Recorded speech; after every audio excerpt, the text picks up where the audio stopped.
Imagine walking into a bar, and within seconds, you've ripped someone's arm off, started a massacre, and still haven't even ordered your drink properly. That's not chaos, that's Lobo, the last Sarnazian, a bounty hunter so dangerous even the entire galaxy tried to monetize him instead of stopping him. But what happens when the most violent man alive becomes the star of a reality show? Yeah, this story gets insane. But before we start the video, if you're new to our channel, please subscribe because your one subscription motivates us to create more amazing videos like this. Let's jump into it. So our comic opens with Lobo with his dog, and Lobo says, maybe it's just the way the stars light your face, or the sound you make when you're feeling no pain. And as this smooth, almost ironic singing continues, the scene smashes into pure madness. Lobo comes blasting through space on his heavy, brutal ride. Explosions erupt behind him, debris flying everywhere, bottles spinning in zero gravity, and Dog is right there with him, riding the chaos like it's just another day. Still singing like he's in his own concert, Lobo keeps going. Either way, I know it makes me want to put a clip of shells up in the jammy, give it a squeeze and send a few. We get a caption grounding this insanity in location, somewhere along the outer lip of Cosmic Route 67. And Lobo, he's not slowing down. If anything, he's getting more hyped. Do, straight through your brain. So come on, mother fragger, come on, mother fragger. Then the panel widens, revealing their destination, a bizarre floating spacebar glowing the Chug and Slug Space Pub. Lobo, fully in the mood now, belts it out like an anthem. Come on, mother fragger, let's hoe down. And the narration seals the vibe perfectly. It's basically just your average low-life scumbag-filled pub, but you know, in space. This opening doesn't just introduce Lobo, it throws us straight into his world. Loud, violent, drunk on chaos, and somehow he's loving every second of it. Lobo pulls up right outside the Chug and Slug Space Pub, his massive ride screeching in as debris floats around in zero gravity. Without a care in the universe, he casually tells Dog, "Dog, watch the space hog, this shouldn't take long." Dog just sits there, chilling on the bike like this is routine. But the moment Lobo tries to park, a small, angry alien attendant immediately starts yelling at him, "Hey, can't park there!" Lobo doesn't even look impressed. Instead, he slowly turns, annoyed, and responds, "You talking to me?" The little alien, clearly not backing down, fires back with attitude. Unless there's another rejected wannabe KISS member who parked in a spot clearly marked, and that's when we see it, a huge glowing sign right beside them. No parking.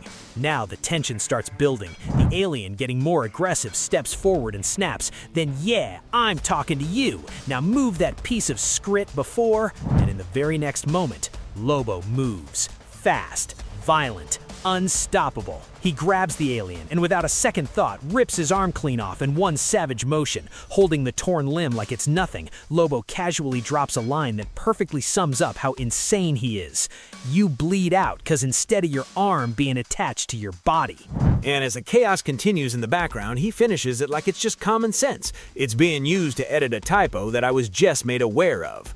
The scene pulls back into silhouettes, bodies flying, destruction everywhere, making it clear this wasn't just a warning, it was a massacre. The no parking sign is now splattered, the alien lies wrecked on the ground, and Dog is there. And Lobo, already walking away like nothing happened, not even looking back.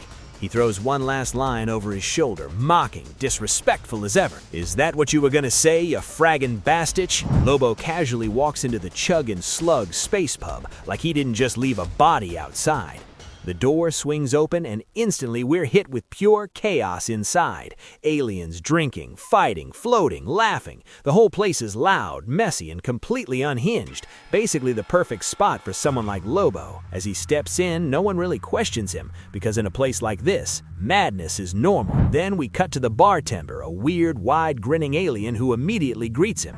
"Hiya, pal, you drinking or working?" Lobo doesn't miss a beat. He leans in with that same rough, careless attitude and replies, "I suppose I'm working on drinking." The bartender laughs it off and responds, "Then I suppose I can help you with that. Pick your poison." Lobo, already settling in, gives his order like a regular. "Give me a quadruple axle grease straight up. And if you got any," but before he can even finish, the entire bar erupts into loud, chaotic laughter. Lobo looks back and he says, "What's got these crater billies busting their soon-to-be on the outside instead of the inside guts?" Then the bartender says, "It's that new movie, Murder Mouth and Fisty Claws." Lobo, unimpressed and confused, fires back instantly. Fisticuffs. What is it? Some kind of Christmas flick? The bartender leans in, still grinning, and explains. Nope. One of those anti-hero men in tights ordeals. It's been playing on a constant loop for weeks. They can't get enough of it. Meanwhile, Lobo finally gets his drink, and without hesitation, he starts chugging it. And then, Lobo lowers the drink, wipes his mouth, and with pure disgust in his voice asks, "What the frag is an anti-hero?" It's pretty much a villain that kills and frags and various other nefarious stuff, but they make jokes while they're doing it. Then they shoehorn in some kind of honorable reason for why they're doing said nefarious stuff. On screen, the action keeps going. The monster gets hit, drops to the ground, and mutters, "Is that something I did?" before getting blasted apart mid-sentence. Cut to Lobo's reaction, and yeah, he's not impressed. He snaps, irritated. "Are ya fucking kidding me?" What kind of mindless guppy fraggers think a bunch of gratuitous violence mixed with juvenile humor and a dash of outdated pop culture references is entertaining? And suddenly, he's not alone. A whole group of rough, ugly, loud aliens surround him, clearly the same crowd that was laughing earlier. And then Lobo says, "Well, looky here, we got a few winners. I can smell the guppy all over you, fraggers." And in the background, some of them even defend the movie like critics. "I've never even seen a guppy. That's a literal reading of the film. I see it as a postmodern critique." And Lobo doesn't argue, he acts. In a single brutal motion, he grabs one of the loudmouth aliens and drives his fist straight through him. And then he went straight and crashed into the TV, and the TV broke. Lobo, completely unfazed, mocks the situation with savage sarcasm. Who's got an appropriate pop culture reference quip for me to insert here? He casually holds another alien in one hand like a rag doll. That alien, terrified, stutters. "What's your deal, man?" Big mistake. The Lobo just says, "What's my deal? I'll tell you what my deal is." And before the alien can even react, Lobo slams something into his head, a bottle. It pierces straight in. Foam starts bubbling out as the sound hits. Once upon a time. And then we're back into Lobo past life, where he says, "In the far reaches of the most distant star system, there was a planet known as Sarnia. It was stupidly perfect and filled with nothing but heavenly, glorious motherfraggers. There wasn't no war, even death, unless one of the hippy-dippy weirdos requested it, because they were so fulfilled by their dumb, perfect lives and decided it was time to try the afterlife. Then yours truly, the main man, burst onto the scene. Literally. They ain't never seen anything like me and called me a devil. In school, they tried to teach the me out of me, but it didn't take. I am what I am, and what I am ain't nothing nice. Eventually, I got bored of their perfection and relieved myself in the water supply with my genocidal pee. Around him, corpses pile up, entire civilizations wiped out. Then he casually jumps back into his story mid-thought. Wait, I heard that I'm telling a story here. I'm gonna season it up where it needs a bit more flavor. Now, where was I?" And then he drops it like it's nothing. It only took a few days to wipe out every last living being on the planet, except for me, the last Sarnian.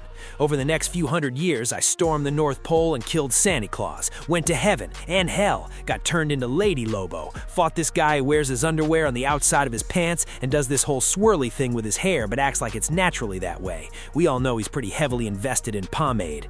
Then there was a whole situation that I'm still not sure how to describe, so we'll just gloss over that few minutes of my history. Brought a few people into this world, took most of them out later. Oh, then I fought this lady who didn't even pretend to wear pants and just rocked underwear like I wish a mother fragger would, full stop. Ha! His Lobo WTF? Not gonna lie, kinda crushed on her. And that's the story of how I became the baddest mother fragger alive. Lobo's insane life story gets abruptly cut off. And yeah, not everyone was enjoying it. The alien with the bottle still stuck in his head, smoke literally coming out, looks completely fed up and says, "For God's sake, man, I didn't want your whole woe is me, traumatic and morbid origin story. I mean, like, why are you here in this bar?"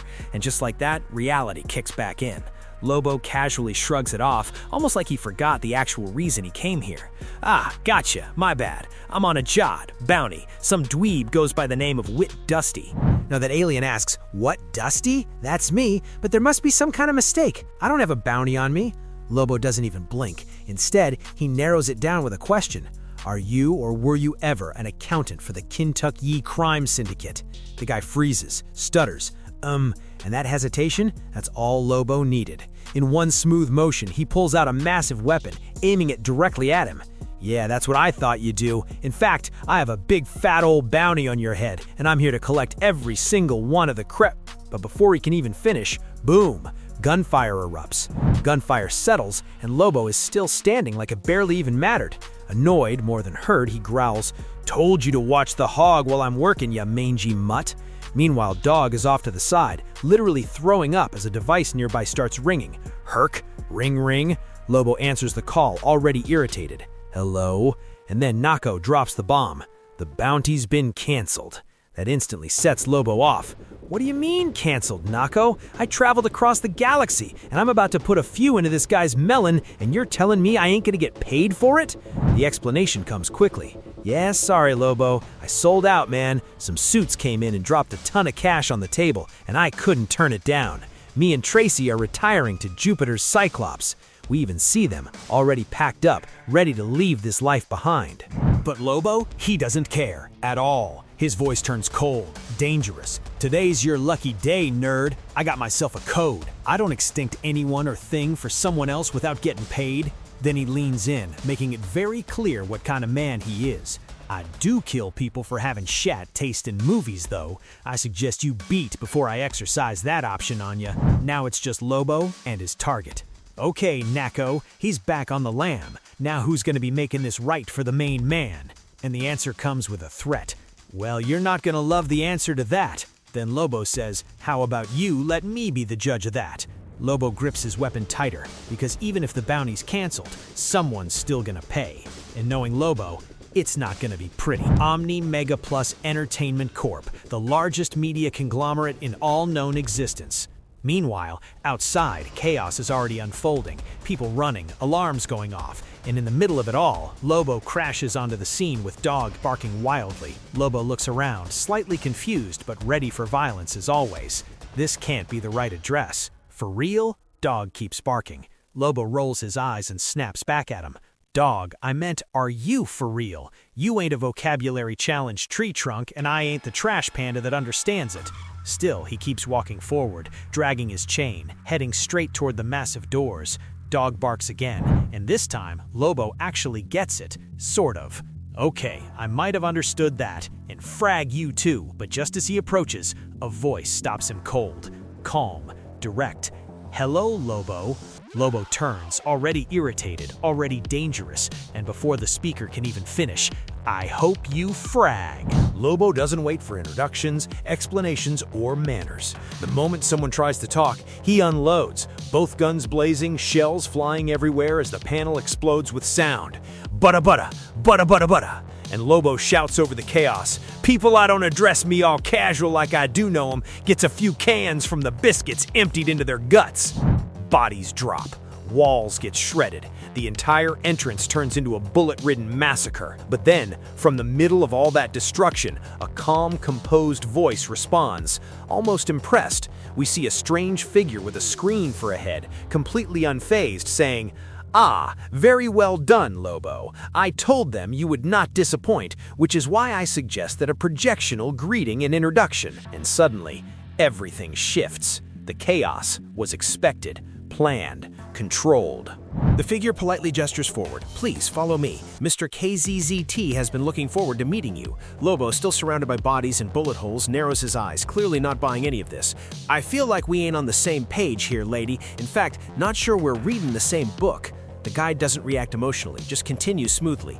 You're here collecting your unkill fee, correct? Lobo pauses. Yeah? And the answer comes like a setup finally revealing itself. Then you are in the right place. They move deeper into the massive structure, overlooking a futuristic cityscape, but Lobo's still suspicious, and now curious.